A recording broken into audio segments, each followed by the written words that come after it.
Hello, and welcome to my When I Say assignment entitled, Are We There Yet? Understanding Theme Saturation in Qualitative Research. When our kids were in elementary school, my wife and I decided to take them to Disney World for a vacation. However, to make it more fun, we decided to surprise them and not tell them that they were going to Orlando. Instead, we told them that they were going to visit Grandma and Grandpa. For those of you who are judging me right now for deceiving my kids, I would offer that visiting their grandparents was actually part of the trip, just not a very exciting or important part. As we were driving from the airport to the Magic Kingdom, my son asked the question that all kids ask at some point during traveling, that being, "Are we there yet?"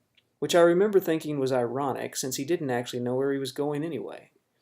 I use this story to represent the theme of my topic since it ideally represents the iterative qualities of qualitative inquiry, in which we seldom know where we are going, where the data will lead us, and we are constantly asking, are we there yet, as we analyze the data and emerging themes to the point of saturation. When I say theme saturation, I mean the point at which no additional themes are found from the reviewing of successive data regarding a category being investigated. This was the original definition proposed by Glaser and Strauss in 1967, and was followed by further elaboration regarding its overwhelming impact on the quality and validity of conducted research. In fact, it has an immediate impact on study design, where our primary aim should be to choose a design that is explicit about how data and theme saturation is reached.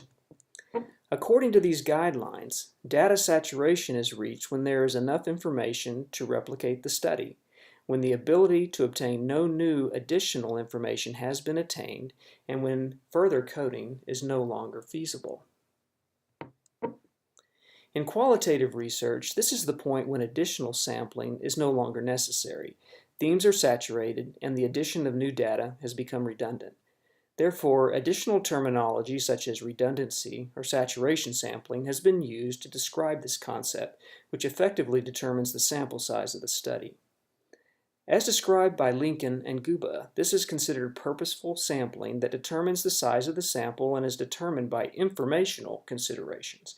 In other words, the purpose is to maximize information, and the sampling is terminated when no new information is forthcoming from the sampled units. Additionally, this highlights the characteristics of that sample size is open.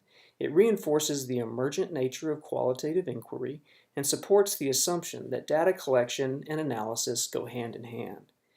Theme saturation is dependent upon data analysis that informs subsequent data collection to the point of thematic redundancy.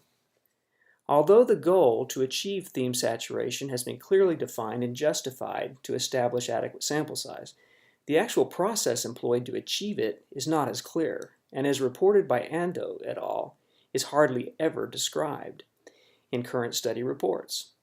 In this report, a two-stage interview process was utilized to establish initial thematic codes, which were subsequently refined by applying these codes to additional interviews.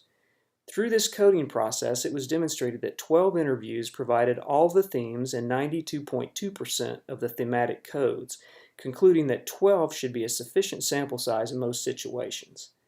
This finding was in agreement with previous studies that reported 12 as a sufficient number of interviews for a relatively homogeneous group.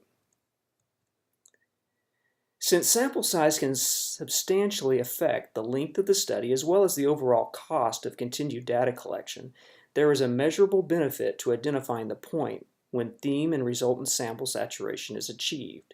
However, it has been reported that there is a danger in prematurely concluding that saturation has been achieved, and certain study design features can predispose a researcher to this error.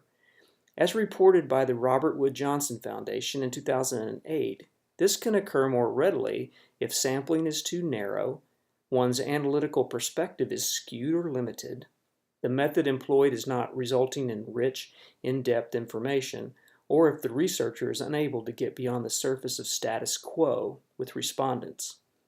Additionally, one must decide whether the areas of saturation achieved actually meet the purpose of the inquiry. Just as new data emerge in qualitative inquiry to direct additional analysis to the point of thematic redundancy and signal that we've arrived at an adequate sample size, my kids realized during the drive from the airport that palm trees don't exist near their grandparents' home.